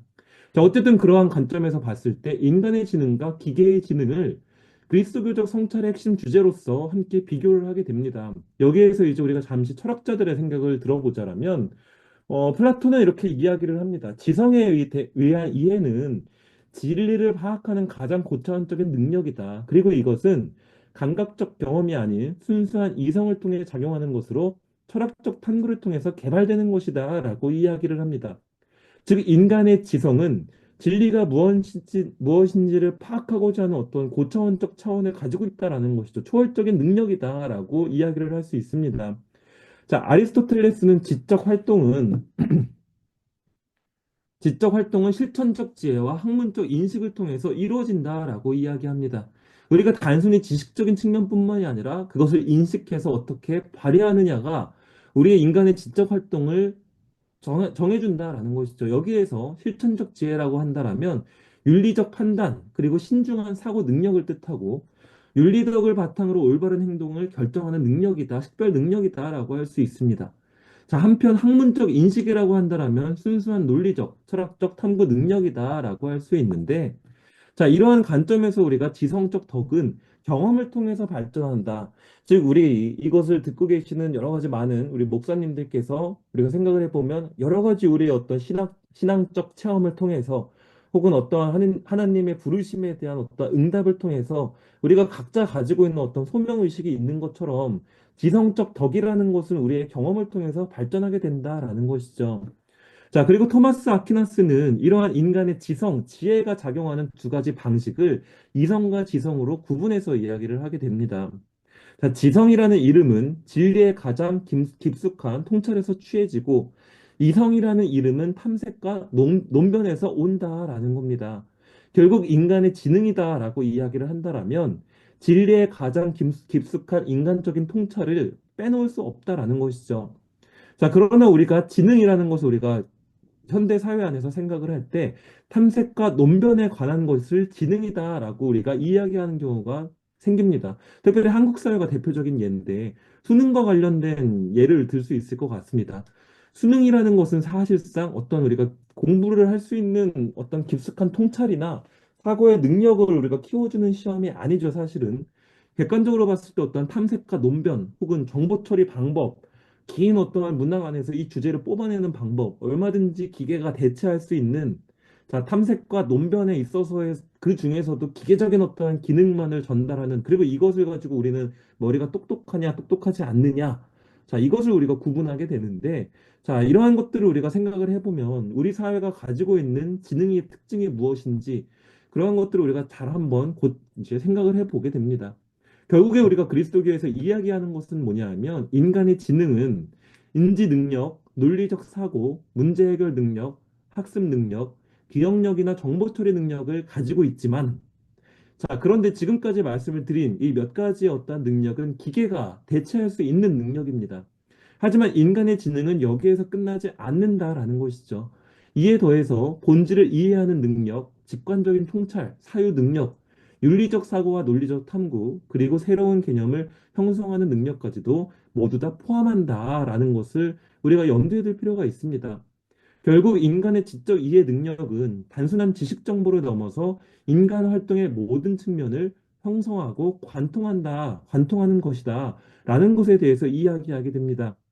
결국 인간의 지능이 지닌 이중 구조가 있는데 이것이 지성과 이성이다라는 것이죠. 그리고 이것은 인간에게 있어서 어떤 감각적 경험이라든지 효용성을 넘어서는 진리를 탐구할 수 있게 한다라는 겁니다. 왜냐하면 이 진리에 대한 갈망은 다른 누가 할 수 없는 인간 본성의 일부이기 때문이다라는 것이죠. 사물들이 왜 지금 있는 모습으로 있는 것인지를 묻는 것은 인간 이성의 타고난 속성이다라고 요한버르 2세 교황님은 말씀하셨는데, 자, 결국에 우리의 어떤 인간의 존엄성, 이러한 것들은 단순한 어떠한 정보 처리 능력에서 오는 것이 아니라 여러 가지 인간을 특징 짓는 여러 가지 사유 능력, 본질을 이해하는 능력에서 온다라고 교회는 이야기하게 됩니다.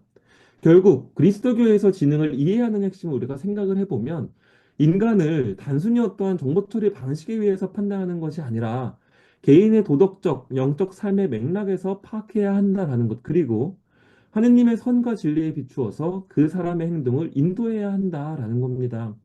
자, 한마디로 인간의 지능은 이제 사실 습득 능력이나 특정한 과제를 수행하는 능력으로 축소될 수 없다. 인간은 항상 삶의 궁극적인 지문에 열려 있으며 참되고 선한 것을 향한 방향을 반영하고 있다라는 것을 이야기하게 됩니다.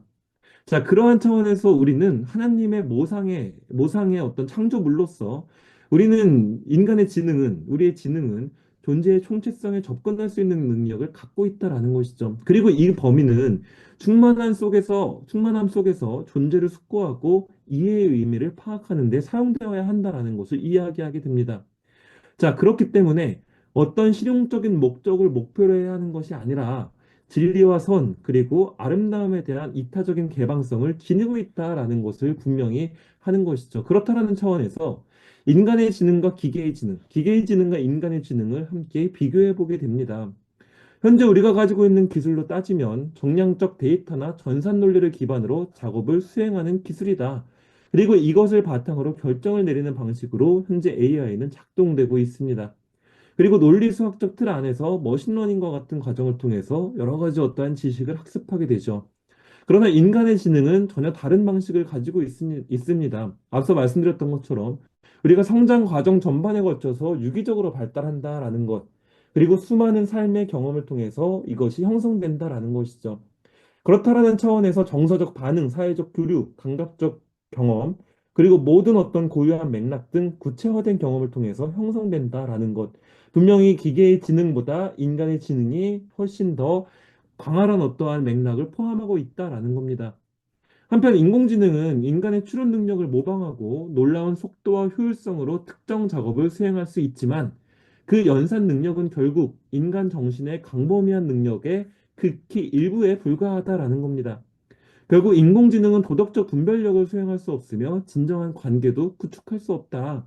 자, 이렇게 인공지능에게 있어서 인간의 어떤 뭐 하소연을 이야기하고 여러 가지 해결책을 찾고자 하지만 정서적인 위로를 찾고자 하지만 그것은 사실상 어떤 여러 가지 데이터를 기반으로 한 정보일 뿐이다.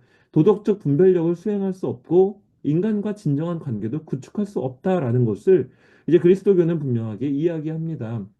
한편 우리의 어떠한 뇌는 인간의 지능은 개인의 어떤 지적, 도덕적 관점을 근본적으로 삶의 역사에 기반을 두고 있기 때문에 여러 가지 영적 차원까지 포괄한다라고 이야기할 수 있습니다. 그러한 차원에서 옛것과 새것은 이렇게 이야기합니다. 인공지능은 물질성, 관계성, 그리고 진리와 선에 대한 인간 마음의 개방성에서 오는 풍요로움이 부족하기 때문에 그 능력이 무한해 보일지라도 현실을 파악하는 인간의 이해 능력과 비교될 수 없다라고 이야기합니다. 우리는 질병, 화해, 포옹, 심지어 단순한 일몰에서도 많은 것을 배울 수 있다라는 것이죠. 실제로 우리가 인간으로서 겪는 수많은 경험은 새로운 지평을 열고 새로운 지혜를 얻을 수 있는 가능성을 제공한다라는 겁니다.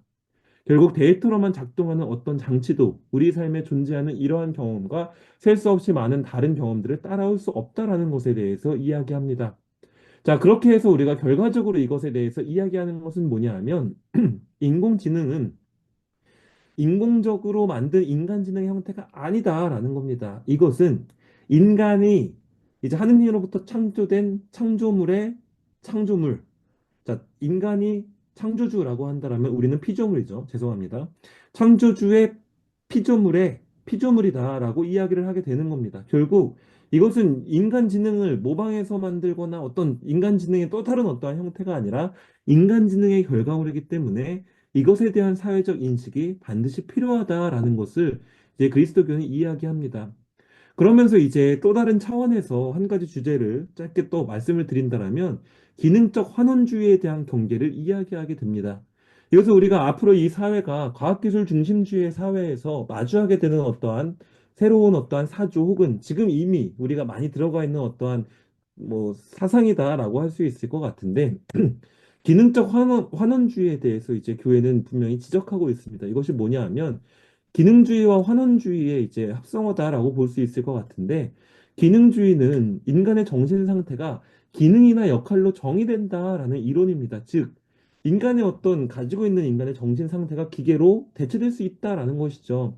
자, 환원주의를 보게 되면 뭐냐 하면 고차원적인 현상을 더 기초적인 수준으로 환원시켜서도 설명할 수 있다라는 이론인데 그냥 과학기술 중심주의 중에 한 어떤 보다 더 극단화된 어떠한 주의다라고 생각하시면 좋을 것 같습니다. 어떤 정신 상태는 그 상태가 신체 내에서 수행하는 입력, 처리, 출력 기능으로 정의될 수 있다라고 이야기하는 것인데 예를 들면 고통과 관련된 경험을 이야기할 수 있습니다. 고통이 신경계 내에서 인간의 어떤 신경계 내에서 특정한 자극에 반응해서 특정한 행동을 유발하는 것이라면 기능적으로도 기계적으로도 이것을 입력하고 출력함으로써 이것을 발효시킬 수 있다라는 것이죠. 정신 상태는 기능적으로 정의되고 이것을 물리적인 시스템, 두뇌나 컴퓨터 등으로 환원 가능하다는 주장이 이제 이 기능적 환원주의의 결론입니다. 우리가 이제 포스트 휴머니즘이라든지 여러 가지 상황 안에서 우리가 마주하게 되는 어떠한 기술 중심적인 어떠한 사상이다라고 볼 수 있는데 이 기능적 환원주의에 대해서 그리스도교는 강하게 비판하고 있습니다. 왜냐하면 이 기계로서 모든 것들을 대체하고 고통까지도 그것이 어떤 여러 가지 형태로서 그것을 만들어내는 것이 가능하다라고 한다면 인간의 의식의 질적 경험, 이것을 철학적 용어로는 퀄리아라고 이야기를 하는데 이것을 설명할 수 없다라는 겁니다. 자, 단순히 기능적으로 같다, 비슷하다라고 해서 똑같은 내면적 경험을 한다고 말할 수 있는가에 대한 문제. 결국에 이제 이 기능적 환원주의에 대해서 이야기를 하게 되는 이유는 뭐냐 하면 강인공지능 때문인데 설사 인간의 감정을 가지고 있는 듯 하면서 뭐 어쩌면 인간의 뭐 사고보다도 더 특별한 경험으로 알아서 무언가를 판단할 수 있다. 그 기계가 할 수 있다라고 하더라도 과연 인간의 내면적 경험을 할 수 있는가에 대한 문제를 우리가 제기할 수 있다라는 것이죠. 인간은 단순히 무언가를 의식하는 것이 아니라 무엇에 대해 의식한다라는 것. 우리가 볼펜에 대해서, 책에 대해서 인식하는 것은 이 펜이 가지고 있는, 이 펜을 누가 주었는가에 대해서, 혹은 나에게 있어서 펜이 가지고 있는, 볼펜이 가지고 있는 추억에 대해서 무언가에 대해서 의식하는 것이지, 단순히 이 펜이라는 것을 의식하는 것만이 아니다라고 한다면, 이것이 가지고 있는 내면적 경험을 과연 기계가 대체할 수 있는가에 대한 문제를 우리가 제기하게 되는 겁니다. 결국 인간의 어떠한 지향성에는 의식하는 주체, 곧 내가 필요하다라는 것이죠. 그런데 이 나라는 것이 잊혀지게 된다라고 한다면 그것은 여러 가지 어떤 문제를 끼칠 수밖에 없다라는 것에 대해서 교회는 지적합니다.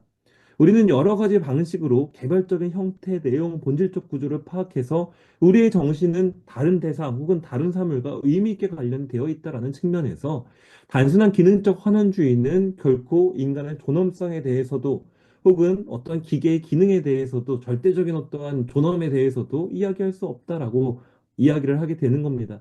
과연 인간의 모든 의식을 단순히 기능적으로 환원할 수 있는가? 그리고 제가 이 자료에는 넣어놓지 못했지만 이 기능적 환원주의의 대표적인 어떠한 그 오류는 뭐냐 하면 인간을 기능적으로 판단하게 됨에 따라서 나이가 이제 점점 더 들어가게 되면서 우리가 어떤 신체적인 어떤 기능이 떨어지게 되는 경우 혹은 사회적인 역할에 있어서 우리가 점차 어떠한 속도를 따라잡지 못하게 되는 경우 이 기능적 환원주의에 따르면 사실 사회적으로 도태된 인간 혹은 필요 없는 인간으로 이제 인간을 판단하게 됩니다. 한마디로 인간의 어떠한 생명권 혹은 존엄성에 대해서 여러 가지 어떠한 영향을 미치게 되는데 이 기능적 환원주의가 우리 사회에 만연해 있다라는 것에 대해서도 교회는 분명히 지적하고 있습니다. 자, 이것과 관련해서 이제 이 기계의 지능이 인간의 지능을 대체할 수도 없고 따라올 수도 없다라고 이야기를 한 몇 명의 학자들이 있는데 존설의 대표적으로 중국어방 논면이라는 것이 있습니다. 예를 들어서 이 존설이라는 학자가 이야기하는 것은 뭐냐 하면 중국어를 전혀 모르는 영어 사용자가 방에 gat혀 있다라는 것이죠. 그런데 중국어 질문이 방 안으로 쪽지에 쓰여져서 들어옵니다.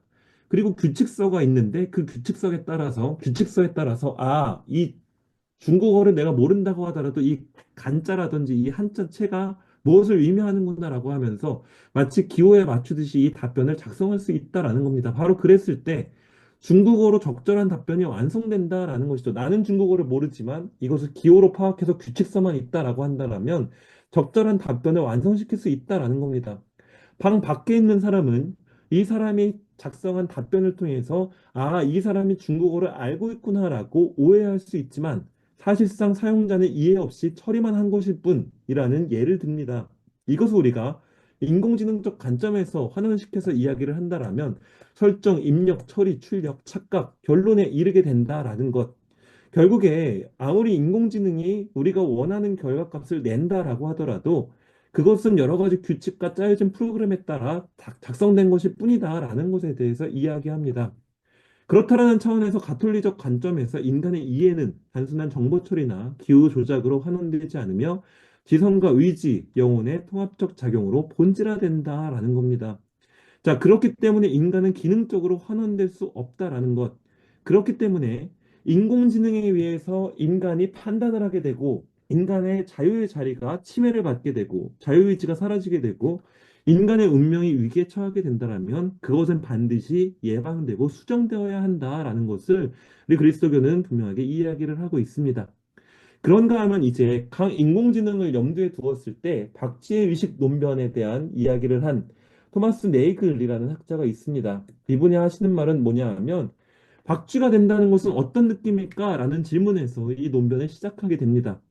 자, 박쥐는 초음파를 이용해서 세상을 인지하고 행동하죠. 아무리 뭐 눈, 코, 입이 있다라고 하더라도 인간과는 전혀 다른 방식으로 세상을 인지하고 행동합니다.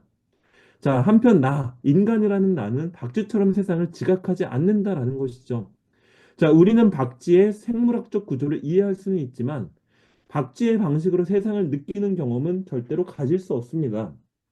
박쥐 역시도 불편한 것에 대해서 뭐 여러 가지 장애물에 있어서 그것을 피하고 어떠한 상황 안에서 불쾌한 경험을 하지 않기 위해서 장소를 이동하고 우리와 똑같은 행동, 어떤 발현을 보인다라고 하더라도 그 생각을 느끼는 방식은 우리와 근원적으로 다르기 때문에 그 경험을 우리는 절대로 할 수도 없고 그것을 이해할 수도 없다라는 겁니다.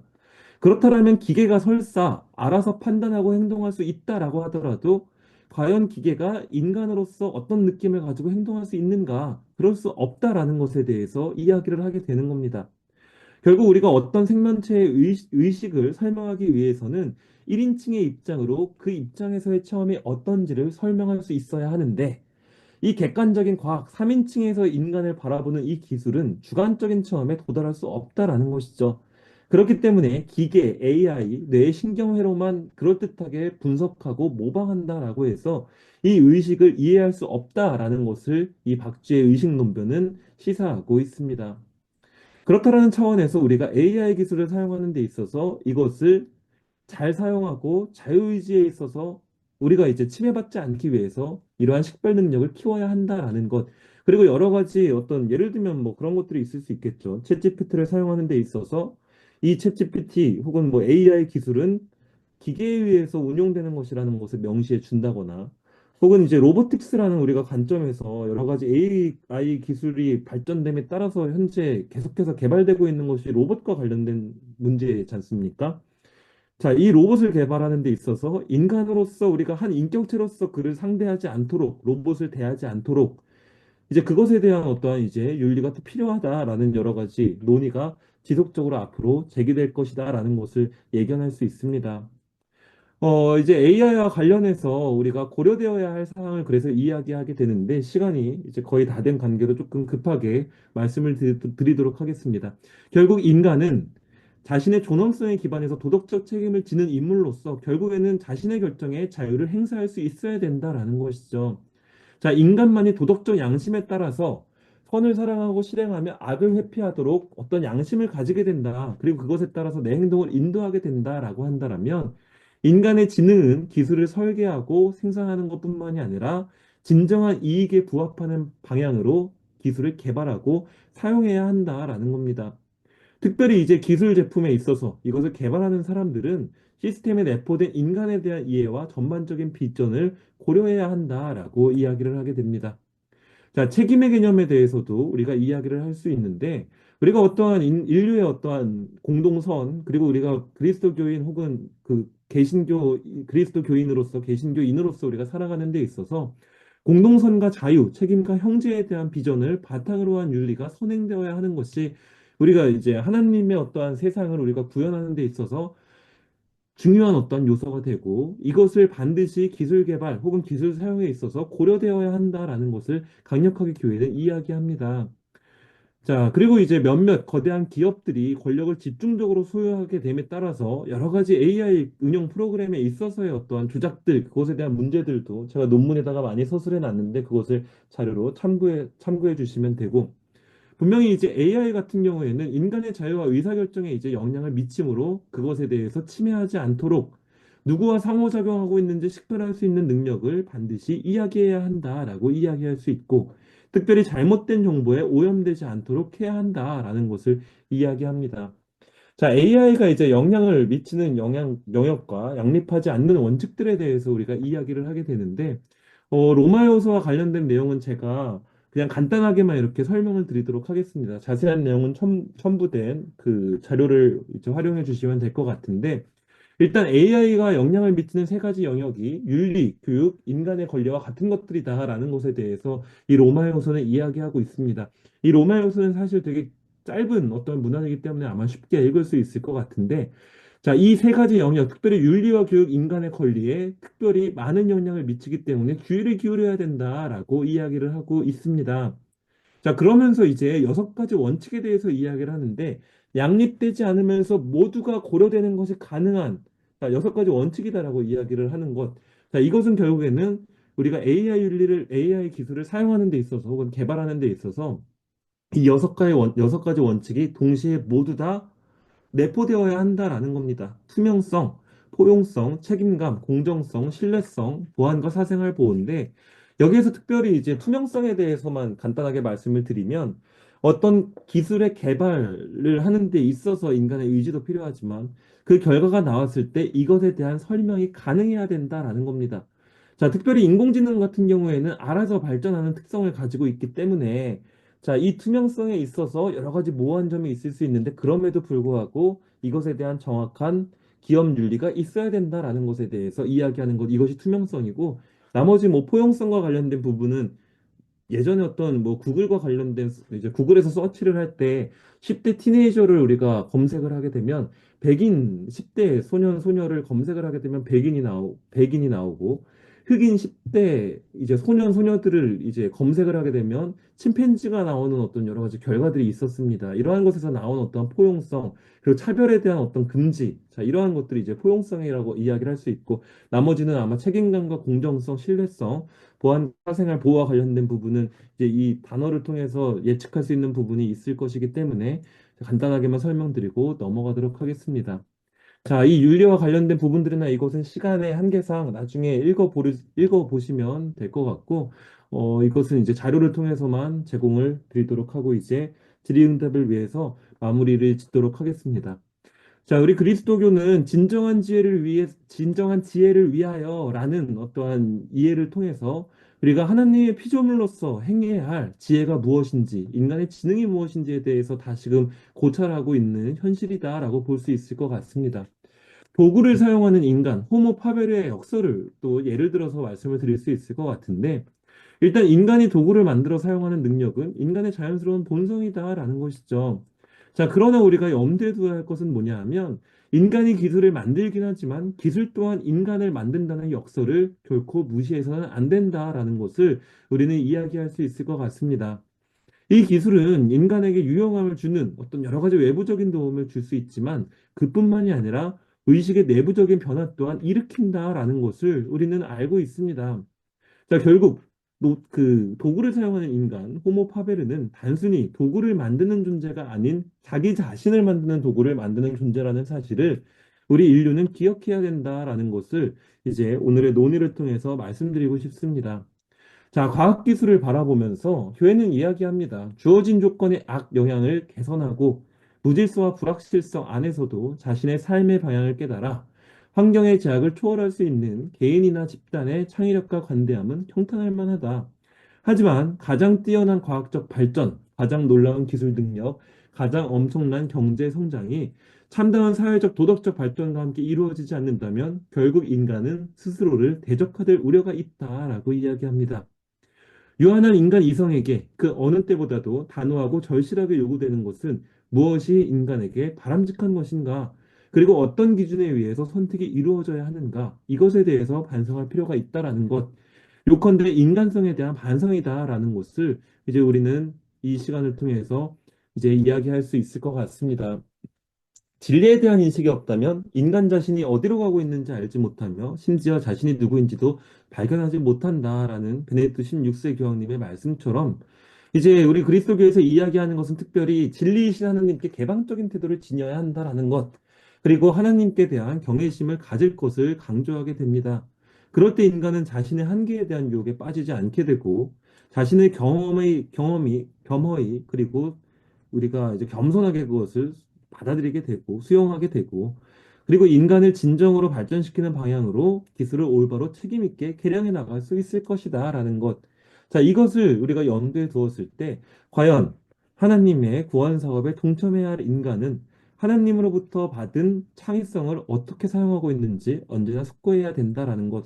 그리고 여기에서 다 다루지 못했지만 여러 가지 중독과 관련된 어떠한 사항들, 그리고 우리가 특별히 이제 정보 버블이라고 이야기할 수 있는 여러 가지 알고리즘의 문제들, 여기에서 파생되는 문제들에 있어서 특별히 이제 젊은이들의 어떤 중독과 관련된 문제들, 디지털 중독과 관련된 문제들, 이러한 것들은 우리가 과연 인간의 창의성을 어떻게 사용하고 보존해야 하는가, 그리고 그런 위험으로부터 이 세대를 또 어떻게 지켜나가야 하는가, 이것이 또 우리가 함께 고민해야 할 종교인들의 사명이 아닌가라는 생각이 듭니다. 이 시대의 중대한 기로 앞에서 우리는 참다운 지혜가 무엇인지, 그리고 하느님으로부터 우리에게 주어진 참된 진리를 얼마나 따르고 있는가에 대한 의식을 끊임없이 가져야 할 필요가 있다라는 것. 우리에게는 이제 여러 가지 밀어닥치는 정보의 홍수가 있는데 이것이 반드시 더 큰 지혜로 우리를 이끄는 것은 아니다. 자, 여기에서 이제 단순한 어떠한 지식 정보의 방식, 정보 처리의 방식으로는 진리와의 만남을 통한 성숙이 이루어지지 않는다라는 것. 그렇다면 세상에 우리가 하나님의 진리를 어떻게 또 설교할 것인지 그러한 것들을 이제 우리가 잘 이제 염두에 둘 필요가 있을 것 같습니다. 옛것과 새것은 이 이야기로 이제 마무리가 지어지는데 교회 문헌은 사람의 완벽함의 척도는 그가 습득한 정보나 지식의 양이 아닌 그가 행하는 자선의 깊이다라고 이야기를 하게 됩니다. 우리가 공동의 이익을 증진할 때, 공동의 집, 즉 지구를 돌보고 진리를 추구할 때, 공동선을 증진시킬 때 지혜가 모습을 드러낸다라는 것. 그리고 그것을 우리가 기술을 인간 증진을 위한 도구로서 올바로 사용할 때 비로소 진정한 지혜를 소유하게 된다라는 것. 이것이 지금 교회가 현재까지 발표한 AI와 관련된 문헌들의 내용이고, 사실 옛것과 새것과 같은 경우에는 제가 번역해 놓은 것만 해도 약 40페이지 정도가 될 아주 작은 글씨로 40페이지가 될 정도로 방대한 분량인데 이것은 나중에 이제 공식적으로 교회에서 번역을 하게 되면 나중에 찾아보시면 또 좋은 자료가 될 것 같습니다. 우리가 기술을 개발하고 활용하는데 윤리를 어떻게 구체적으로 개발하고 적용하는가에 따라서 AI가 즉 인공지능이 희망찬 지혜의 원동력이 될지 치명적인 실패가 될지가 판가름 날 것이다라는 것. 우리는 지금 그 경곡점의 한복판에 있다라고 말씀드릴 수 있을 것 같습니다. 네, 조금 급하게 말씀을 드리고 아무래도 오프라인으로 하다 보니까 조금 기본적으로 얼굴을 직접 상대하는 강의와는 조금 다른 어색함이 조금 있었던 것 같은데요. 네, 조금 두서없이 설명드린 부분이 있다라면 자료를 또 참고를 해주시고 양해를 부탁드립니다. 네, 감사합니다. 네, 신부님 감사합니다. 오늘 우리 9시까지 일단 시간이 예정되어 있는데요. 그 사이에 잠깐 우리 질문하고 또 답변해 주시는 시간 잠깐 가질까 합니다. 그래서 우리 어, 강의를 들으신 우리 분들 중에 질문하실 분 있으면 마이크를 켜고 질문해 주시기 바랍니다.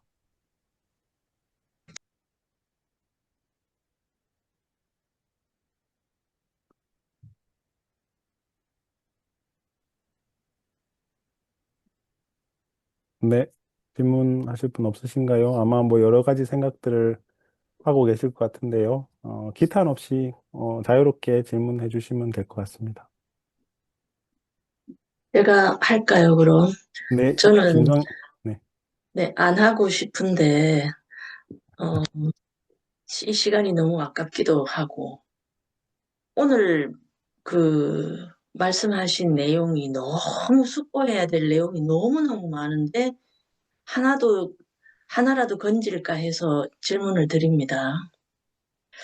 사실은 지금 우리나라가 굉장히 AI와 관계해서, 그리고 윤리적인 것 관계에서 굉장히 위험한 속에 있다고 저는 판단하고 있습니다. 그것이 뭐냐면 아직도 우리나라는 지식을 습득하는 방법이 기능주의적인 차원에 머물러 있다는 거죠.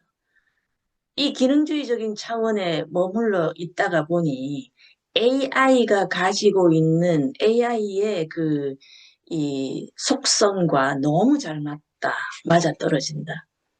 어제 어제가 아니구나. 지난 금요일 강의 중에 AI가 좋아하는 이 지식의 분야가 정상분포 곡선으로 따지자면 가장 일반적이고 보편적이고 가장 그 부분을 제일 좋아한다고 했을 때 더더욱이나 기능주의가 가지고 있는 획일성이나 보편성이나 이런 거와 맞물린다고 볼 때 우리나라, 우리나라의 모든 문화적인 거나 교육적인 거나 사회적인 거나 심지어 정치적인 것, 뭐, 이 모든 것에 있어서 그런 획일적이고 보편적이고 일반적인 것들을 아직도 우리의 체질로 선호하고 있는 이상 AI가 가지고 있는 이 위험성에서 우리가 벗어나기는 힘들다. 그래서 AI가 가진 위험성이 우리 사회에서 굉장히 활보할 것이다. 라는 제가 예측을 하지 않을 수가 없습니다. 어떻게 생각하시는지 어, 대답을 원합니다. 네, 지금 말씀해 주신 대로 저 역시 그렇게 생각을 하고 있습니다. 뭐 아까 강의 중간에 말씀드린 것처럼 수능이 이제 대표적인 예라고 볼 수 있는데 정말 어떤 정보 처리라든지 정보의 양을 우리가 지능으로서 생각하고 그것이 똑똑한 사람이라고 우리가 판단을 이렇게 하지 않습니까? 근데 우리가 사실 세상을 조금 더 이렇게 살아가다 보면 저는 뭐 저도 뭐 그렇게 막 나이가 연륜이 있는 뭐 그 정도의 나이는 아니라고 생각하지만 살면 살수록 느끼는 것이 우리가 이제 인간의 어떤 예의와 관련된 부분이라든지 다른 사람의 감정에 우리가 동감하는 부분이라든지 어려움을 함께 해결해 나갈 수 있는 여러 가지 의지라든지 이타성이라든지 이러한 것들이 사실 잘 발휘되는 사람이 훨씬 더 훌륭한 사람 혹은 뭐, 뭐 똑똑하다라고 이야기하기에는 조금 그렇지만 하여간 그런 이제 여러 가지 어떤 요소들을 우리가 많이 담아내야 되는데 우리가 사회적 현실로 봤을 때 제가 이제 여기 학교에 부임하기 전에 청담동 성당에서 이제 이제 활동을 했었는데 여러 가지 기능주의적이고 물질적인 것이 계속해서 어떤 이제 우리 어떤 삶의 기준이 되는 한국의 현실 안에서 이제 지금 말씀해 주신 것들이 굉장히 많이 이제 동감이 되고 단순히 이 문제는 뭐냐 하면 기능주의적 측면과 환원주의적 이러한 것들이 계속해서 발휘가 되다 보면 우리가 이제 기독교 혹은 그리스도교에서 이야기하고 있는 여러 가지 윤리와 관련된 부분이 전부 다 훼손될 수밖에 없어 보여요. 예를 들면 안락사와 관련된 문제도 마찬가지고, 뭐 낙태와 관련된 문제도 그렇고, 여러 가지 그러한 문제들에 있어서 사실상 굉장히 기능주의적 측면을 발휘하다 보면 더 이상 결혼하지 않아도 되고, 뭐 여러 가지 어떤 윤리적인 측면과 많이 연결되어 있는 부분인 것 같기도 합니다. 그래도 어쨌든 우리가 윤리신학적으로 이야기를 할 때 하나님께서는 우리 인간에게 주신 어떤 양심이라는 것이 있고 또 무엇이 올바른 삶인지에 대해서 숙고할 수 있는 능력을 우리가 받았다라고 한다면 이 기능주의적인 어떠한 문화 안에서 우리가 신앙인으로서 혹은 종교인으로서 사람들에게 있어서의 삶의 방향, 희망, 사랑, 어떤 여러 가지 믿음에 대한 어떤 거기에서 오게 되는 가치들을 얼마나 우리가 잘 그들에게 전달해주고 무엇이 의미 있는 삶인지에 대해서 알려주어야 하는가에 대한 그 과제를 인식할 수밖에 없을 것 같아요. 아마 그러한 문제들은 계속해서 일어나게 되겠지만 그 중심에서 우리가 어떠한 뭐 국가에서 이야기하는 어떤 규제를 통해서든 아니면 사회적 운동을 통해서든 아니면 각자 소임하고 계시는 교회 안에서의 활동이든 우리가 어떠한 삶을 통해서 행복한 삶을 살아갈 수 있고 빛나는 삶을 살아갈 수 있는지에 대해서 잘 이야기할 필요가 있고, 저는 그래도 그것에 대해서 우리가, 희망을 가질 수 있는 이유는 적어도 어떤 세대에 또 어떤 시대에든 변하지 않는 어떤 법이라는 것이 있잖아요. 도덕률이라든지 아니면 우리가 계명을 통해서 오게 되는 어떤 가르침들. 그러한 것들을 통해서 그런 것들에 대한 목마름과 갈증은 분명히 계속 될 것 같습니다. 특별히 종교를 찾는 젊은이들이라든지 또 이러한 그 청년들을 보게 되면 AI라든지 이런 기술적 혜택을 분명히 받고 있지만 분명히 외로움과 괴로움은 느낀다라는 것을 이제 갖게 되거든요. 그것을 우리가 어떻게 채워주고 어떻게 보완할 수 있을지 좀 이것이 또 우리 종교인들에게 있어서 과제가 되지 않을까라는 생각이 듭니다. 약간 답변이 길어지는데 그냥 이제 제가 학교에서 있다 보니까 아마 이제 우리 목사님들 중에서도 학교에 계신 분들 보면 요즘 공황장애라든지 우울증 이런 것들이 젊은 세대 안에서 굉장히 많거든요. 그것이 저는 그 세대가 어떤 가지고 있는 나약함이라고 폄하하는 것이 아니라 어떤 시대가 가지고 있는 과제다라는 생각이 들어요. 어려움을 내가 버티고 무언가를 찾아나갈 수 있는 그것을 버틸 수 있는 코어가 없는 세대가 지금의 젊은이들이다라는 생각이 들거든요. 그 이유는 뭐냐 하면 우리처럼 어렸을 때 뭐 뛰어논다거나 아니면 학교를 갈 때 뭐 30분이 되는 거리를 지하철을 타고 가든 버스를 타고 가든 뛰어가든 선생님한테 뭐 혼나든 여러 가지 과정 안에서 우리가 성숙해 나가는 어떠한 역사가 있는데 요즘은 이제 다 차를 태워서 보내기도 하고 혹은 어떠한 문제가 있으면 부모가 그것을 또 먼저 해결해주고 여러 가지 이러한 환경 안에서 사회에 내던져졌을 때 혹은 대학생이 됐을 때 학생들이 그 스트레스를 감당할 수 있는 여러 가지 이런 것들이 이제 부족해지는 것이죠. 그러다 보니까 우울증이라든지 이런 것들이 점점 더 많아지는 게 아닌가라는 생각이 드는데 이것이 사실상 기능주의적 세상 혹은 공리주의적 세상 혹은 환원주의적 세상 안에서 오게 되는 우리 젊은이들이 가지고 있는 또 다른 여러 가지 부작용 혹은 아픔이 아닐까? 이건 우리가 사회적으로도 종교인으로서 한 번쯤 생각해 봐야 될 문제가 아닐까라는 생각이 듭니다. 네, 예, 제가 그래서 제안을 드리자면 카톨릭이나 개신교나 다 마찬가지로 이 기독교 이 리더들이 우리 3대 교리문답이라고 하면서 교리문답을 하듯이 이런 지금 새롭게 생성된 새 것에 대한 그런 어떻게 우리가 그것을 어, 우리 삶에서 취해 나가야 되는가에 대한 어떤 운동이랄까요? 네, 이걸 맞습니다. 크게 해야 되지 않을까 하는 그런 어, 제안 아주 너무나 광범위한 말씀이지만 드립니다. 네, 감사합니다. 감사합니다. 혹시 또 다른 분 질문하실 분 있으면 해주시기 바랍니다. 어, 제가 한마디 드려도 될까요? 네, 네, 부탁드립니다. 저는, 이게 강의가 오늘 이제 세 번째인데, 갈수록 더 깊어지고, 흥미진진해지고, 그런데 오늘은 또 역시 이 카톨릭이라는 거는 전 세계 보편 교회니까, 세계의 여러 가지 상황을 다 종합하는 어떤 그런 뭐라 그럴까요? 상황 점검, 그리고 그거에 대처해야 되는 어떤 대응 방침, 가이드라인 이런 거를 아주 광범위한 시각을 가지고 논해 주시고 또 그런 논의를 진행할 수밖에 없는 객관적인 증거들, 뭐 상황들 이런 것도 이제 말씀해 주셔가지고 전혀 이제 몰랐던 부분에 대해서 이렇게 알게 되고 그러는데요. 일단은 인간학이나 윤리학의 측면에서 제가 오늘 말씀을 들으면서 굉장히 이게 큰 문제다라고 생각한 게, 인간이 이 지능 혹은 사유의 주체인 나라는 것이 해소될 수가 있겠구나. 인공지능이 인간의 새로운 환경이 된다면.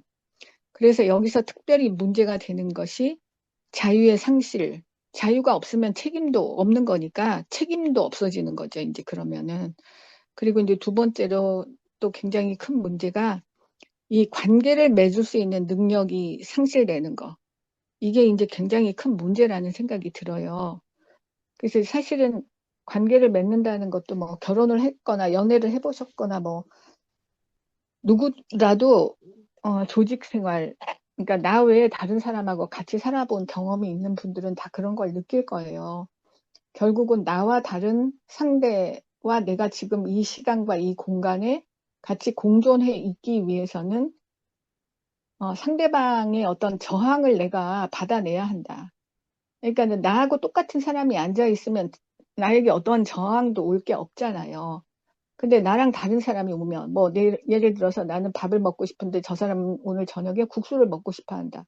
이거 굉장한 저항이죠. 내가 양보할 거든지 아니면은 그 사람에게 나랑 같이 밥을 먹으라고 그 사람을 강제할 것이든지 아니면은 타협을 해서 그 사람은 뭐 국수, 나는 밥 이렇게 해가지고 두 가지를 차릴 것인지 결국은 공존하기 위해서는 이런 식으로 어떤 식으로든지 저항을 받아내야지만 공존이 가능한데 이 인공지능이라는 건 말하자면 자기 복제잖아요.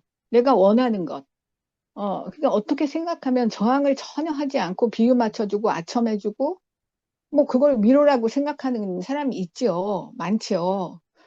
이제 이렇게 됐을 때 결국은 자기 안에서 거울방처럼 다양한 각도에서 사방으로 비춰주는 자기만 보고 어떻게든 저항하는 타인과의 진정한 관계는 맺지 못하는 이제 그렇게 돼서 인류가 이렇다고 했을 때는 결국은 자유도 상실하고 관계 맺을 능력도 상실하고 결국은 사회의 주체이고 책임의 주체인 내가 상실되고 내가 훼손되는 이러한 엄청난 윤리적인 문제가 있다. 이게 진짜 참 뭐라 그럴까요?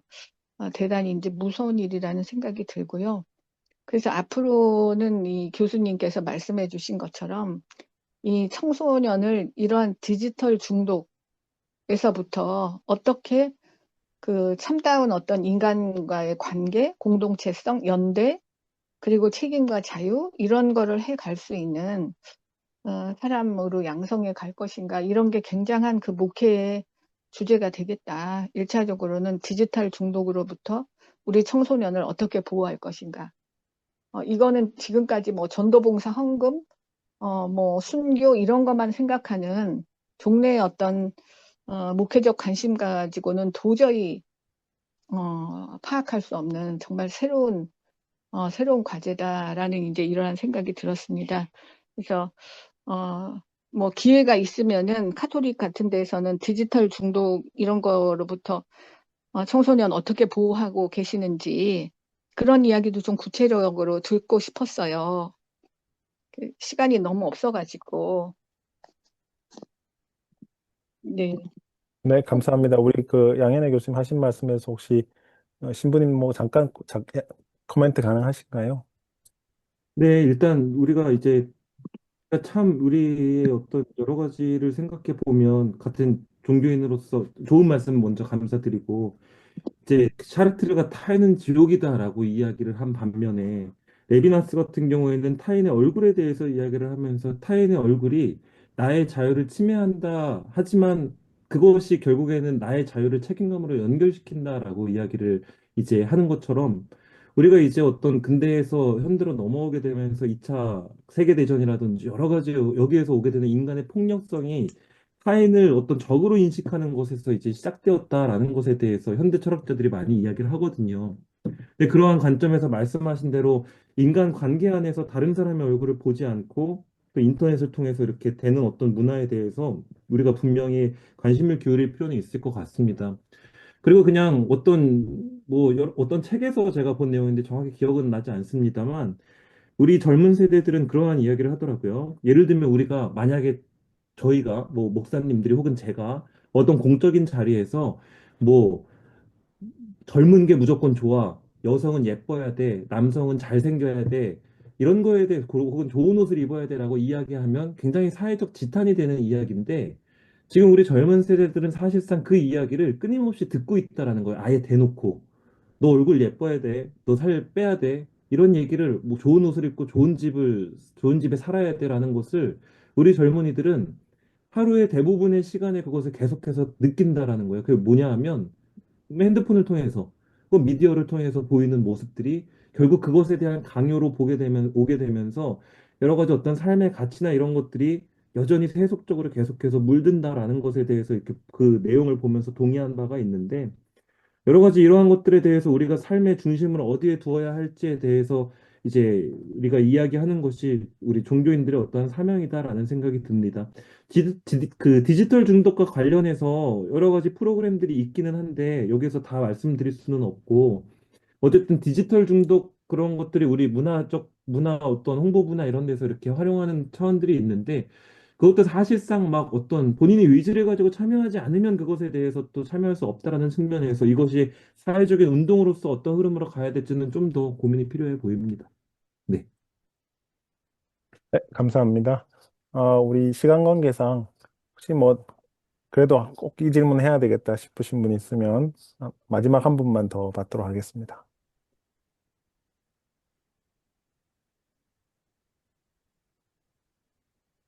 네, 없으시면 오늘 너무너무 귀한 강의 해주신 우리 방종우 신부님께 우리 박수로 감사를 표하겠습니다. 감사합니다. 감사합니다. 네, 수고 많으셨습니다. 감사합니다. 오늘 이도록 마치도록 감사합니다. 하겠습니다. 그동안 수고하셨습니다. 감사합니다. 감사합니다.